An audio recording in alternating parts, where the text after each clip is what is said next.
Hi, I'm GardenerScott. I'm a gardener and I'm crazy because I ordered way too many seeds this year. I've got 4 different companies that I'm unboxing today, and believe it or not, I've already bought other seeds and I plan on buying more. This is one of those activities that most gardeners just kind of keep to themselves. We find a chair and we have our hot cup of coffee and we unbox our seeds to get excited for the upcoming season. I'm sharing this with you today. I've never done this before. I hope you enjoy it. But I'm going to be opening seeds from Baker's Creek, Seed Savers Exchange, Territorial Seeds, and MIgardener. I've never ordered from MIgardener before, so this will be a complete surprise, but I'm really looking forward to this. So let's go ahead and get started, jump right into it. These seeds were all ordered on the same day and they arrived within about a week of each other. So as far as customer service between these 4 in particular, they're pretty comparable. I'm going to go ahead and start with MIgardener. And now the excitement builds. I reach in and I pull out a whole bunch of seeds. I went a little bit crazy because MIgardener only charges 99 cents per pack. So how could you not go crazy? I ordered a few of the things that were on my list, and then I saw some other things and it's like, it's only 99 cents. And so I ordered some more of those and I just kept ordering, even though I knew I had already ordered some from some of the other companies. So let's look real quickly. This is a milk thistle. Now the reason I'm growing thistle this year is for the birds. I'm planning on attracting beneficial insects, pollinators, and birds to my garden. And thistle is a great one to do that. Paul Robeson tomato is one of my favorites. I like it. It's won taste contests all over the place. So this is going in my garden. Gold Nugget is a new one. I'm going to be doing a test of different types of cherry tomatoes to try to determine which ones I like best. And I'll actually have some others involved. So Gold Nugget tomato is a new one. I love Kellogg's breakfast tomatoes. These are a big yellow beefsteak. Beautiful tomato. Spaghetti squash, it's a standard. I do that every year. Moon and Stars watermelon.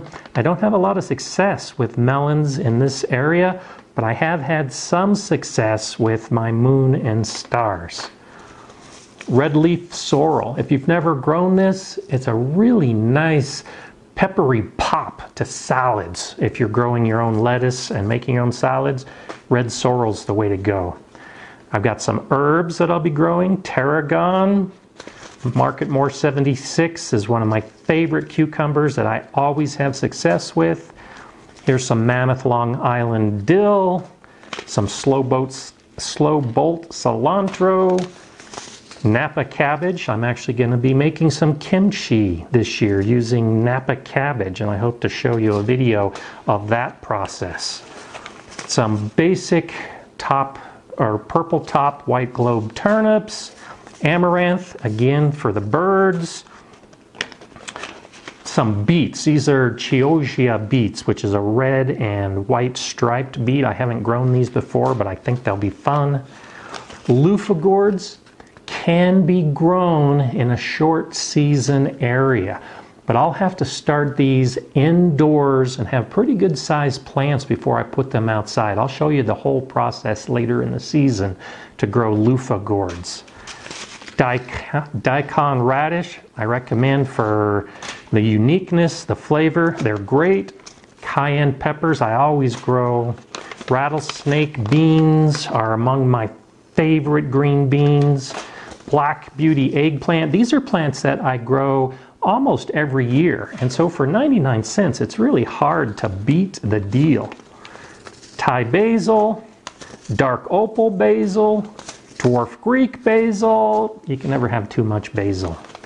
Of course, jalapeno peppers, I'm going to be doing some pickling, so might as well get some Boston pickling cucumbers, a black diamond melon that I've never grown before, but it's a relatively short season type of melon, so I'm giving this a go. I'm ordering some asparagus roots, but I decided to go ahead and get some Mary Washington asparagus seeds. I actually grew a whole bunch of these from seed a few years ago, and they turned out pretty well. So I'll have asparagus growing from roots right away, and then after a couple years these should catch up from seed. And then Mizuna mustard kind of goes with the red sorrel idea as far as popping up a salad. Now, I haven't ordered from MIgardener before, so I'm going to look at the back and just take a general overview of their package. They have a seed count, which is really nice to know. So this mustard, 99 cents for 250 seeds. It's really hard to go wrong with that. It tells you about the plant, tells you about the harvesting, how big they're going to get, when to sow it, days to germination, days to maturity, the spacing, the amount of sun, the fact that this is good for containers. I think this is about everything that one would need to get started with putting seeds in the ground or in pots. So first time from MIgardener, and I'm impressed. I do like to look at the invoice when I get seeds, just to make sure that everything is included, and a nice stamp, packed with love by Aiden from MIgardener.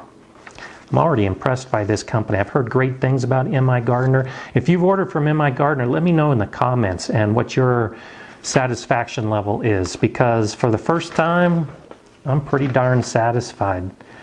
Sometimes, and I expect to see this with the Baker Creek, they'll put extras in, and they'll often put that in the invoice. Or if you order plants and seeds at the same time and they're coming at different times, the invoice will tell you what the package contains. And sometimes they're out of stock of an item and they'll substitute. So do check your packing list and your invoice to make sure you're getting everything you were expecting to get. Okay, let's move on to Territorial seed. I've ordered from Territorial for years. I didn't order as many from Territorial this year because a lot of the standards that I grow have been coming from MIgardener. And so I got a few more unique varieties. I'm going to be doing some tests of different seed companies as far as germination and quality. So I also ordered a purple top white globe turnip from Territorial just to start comparing some different plants. Chamomile, this goes to the herb garden I'm developing.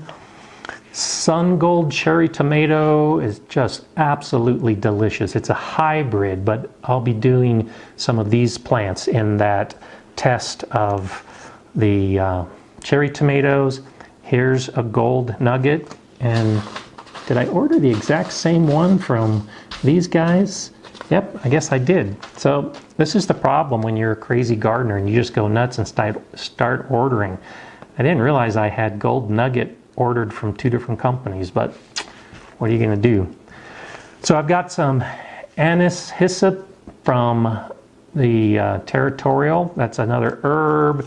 Some more dill, black beauty zucchinis this time, a crookneck summer squash, butter crunch lettuce, some more sorrel as part of that test between seeds that cost $3.35 and seeds that cost 99 cents, some dark green Italian plain parsley, some Yushu pak choy, a different type of jalapeno. This is an early jalapeno, and rattlesnake beans. So there are some that I've got two of. I did some of that on purpose, some of it by accident. And let's look at their seed package. They tell how many days to harvest, explain the seed, what it should look like, how tall. These rattlesnake beans can get 7 inches long. That's one reason why I like them. Talks about sowing indoors and outdoors, the spacing, the depth, the tips, the fertilization. I really like the seed packages from Territorial because they include a lot of extra information. It's in their catalog and on their website as well, but when I'm out in the garden putting seeds in the ground, I really like to know all I can from the seed package. So not as many seeds from Territorial, partly because they're a little more expensive than MIgardener, but still a great option. And looking at the pack information, I got everything I ordered. Okay, I'm having fun. I hope you're having some fun. And please share with me your process for unboxing your seeds. Do you have any special activities that you do? In years past, I'll usually get my chair on a cold winter's day, get my cup of tea, and open up my seeds. Sitting at a table and doing it in front of a camera is new for me, but I'm still enjoying it nonetheless. So these are Seed Savers Exchange, and I really like Seed Savers. The quality, I've mentioned them in some of my videos before. I really try to support the mission that they have, which is to save heirloom seeds that no one else is saving. And so I ordered quite a few seed packets from them. So you can already see, look at all of these seed packets, all of these, and I haven't even got to the Baker Creek yet. So I'm doing a golden beet this year. Some more eggplant, and you may wonder why I'm doing so many things like eggplants and squashes. Well, that's because I'll actually be participating in a farmer's market this year, and I'll show you more about that in the future as far as the process. So I need a lot of seeds for a lot of those plants, but it's also nice to try new things. I got some Johnny Jump Up flowers, some Aunt Molly's ground cherry. I tried these before and didn't have much success, but I'm going to try it again to see if maybe I can get it right this time. Some birdhouse gourds to go with the loofahs.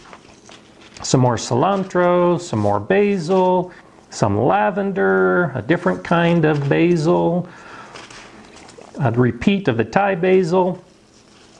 And now some kale, a lacinato kale, a speckled lettuce, a different type of cayenne. I really like cayenne peppers, and this year I'm actually going to be fermenting some of my peppers to make a hot sauce, and I'll show you that video as well.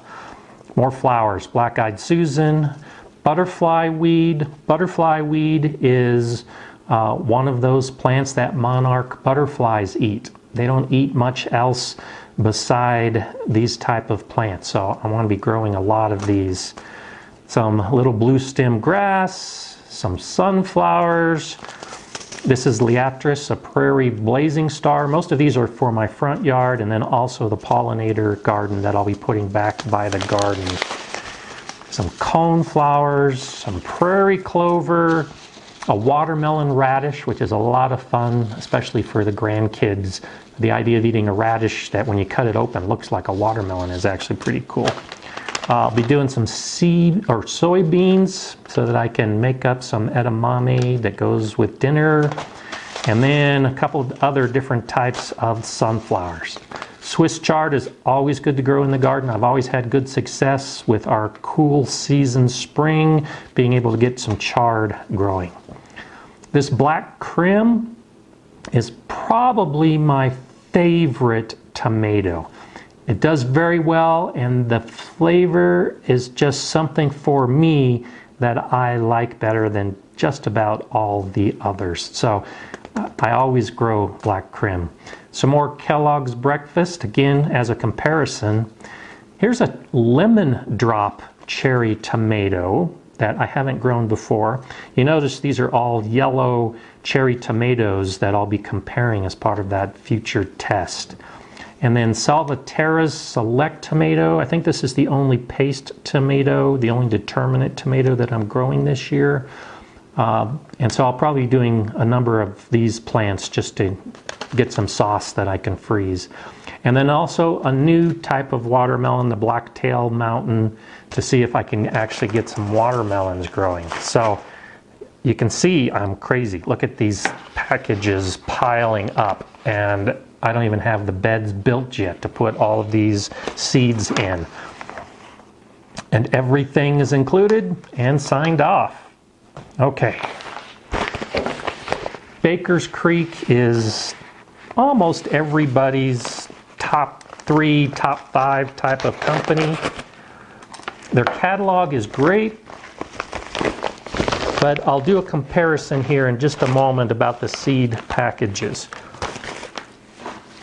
between Seed Savers Exchange and Baker Creek. And as I looked, yeah, 23 seed packets from Baker Creek. How can you go wrong with that? So Baker's Creek likes to give little thank yous. Thank you for your order. So seeds that you didn't order, but that they throw in. So this is a free gift. It's Bee Balm Lemon. That's great. Bee Balm Monarda is wonderful for attracting insects. And I think I scored well with that one. Some Flat of Italy onions. I don't always have a lot of success with onions in my area. I'm in an intermediate day region, and a lot of the onions are long day or short day. This is supposed to be an intermediate day that I'm hoping will do well in my area, so I'll give it a shot. Some Cosmic Purple carrots. I've grown these before. They're really cool. The original color of carrots hundreds of years ago was purple and white. And then because of a genetic mutation, they turned orange. And now we think all carrots are orange. But Cosmic Purple may be closer to the original carrots. And so I think they're fun to grow also for the grandkids. A Navajo Sunset Agastache. Great for hummingbirds and butterflies and moths. Ooh, another thank you. Of course, Dark Purple Opal Basil. So now I've got Dark Purple Opal Basil from 3 different seed companies. I didn't score as well with this, but I guess I'll be growing a lot of it. Some more Agastache, Rose Mint, a Straight Neck Squash, a pumpkin, a sugar pie pumpkin, because you probably haven't seen my video. It's one of my worst performing videos, but I did a video about harvesting your own sugar pie pumpkins and then making a pumpkin pie, and it is easily the best pumpkin pie I've ever had in my life is from my own sugar pumpkins. So check out that video if you want a recipe for just an amazing pumpkin pie, but grow your own sugar pie pumpkins. This is a new type of bean, a Borlato di Vigivano Nano.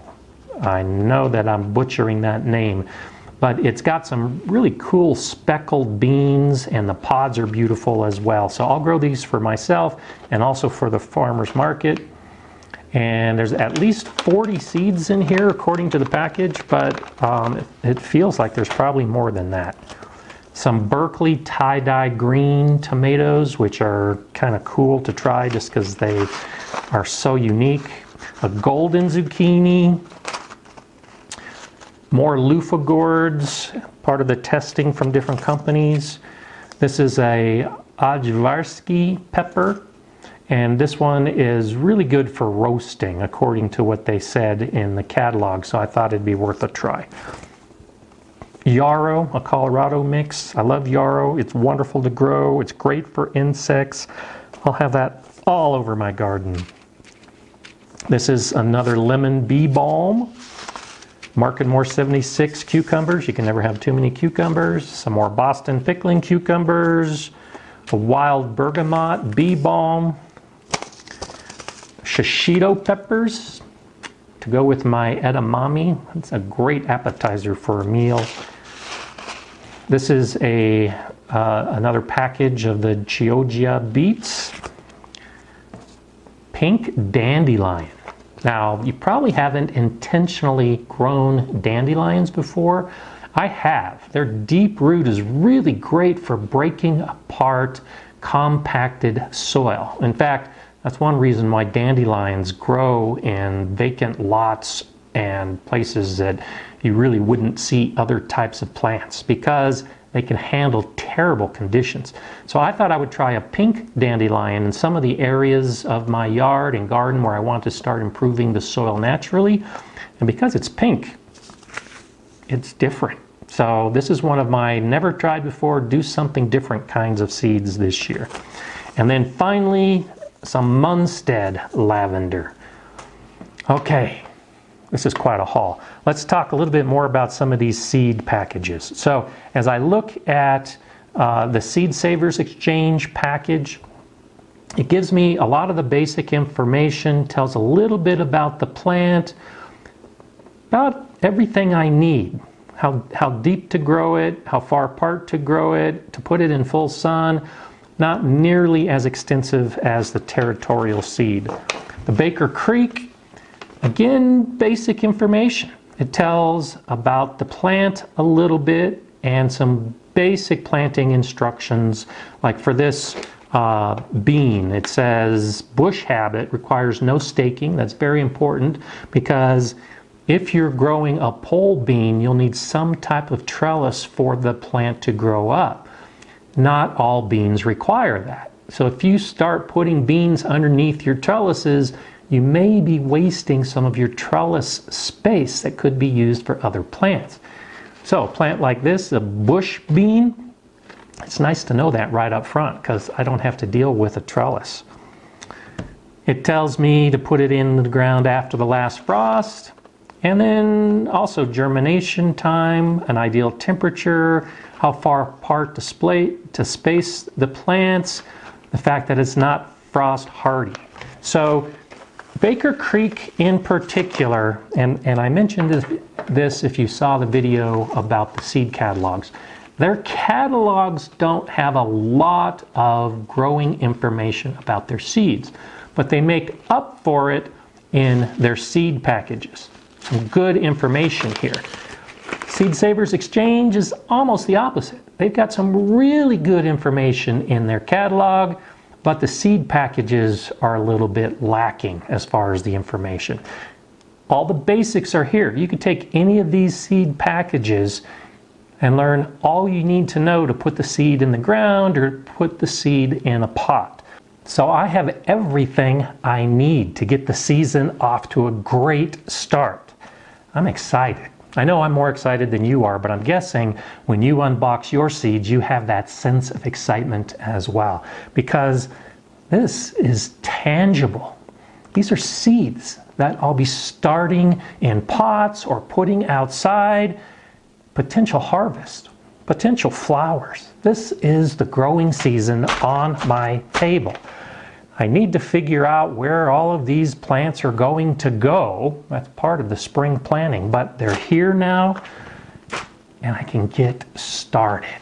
Share with me your excitement over your seeds because I really like sharing different ideas back and forth. New things that you're experimenting with, new things that you're trying, or some of the old favorites that we all do every year. Thanks for joining me on this wonderful day. Thanks for being part of it. I think it's really great. If you have any questions, please let me know because I do appreciate you. I'm Gardener Scott. Enjoy gardening.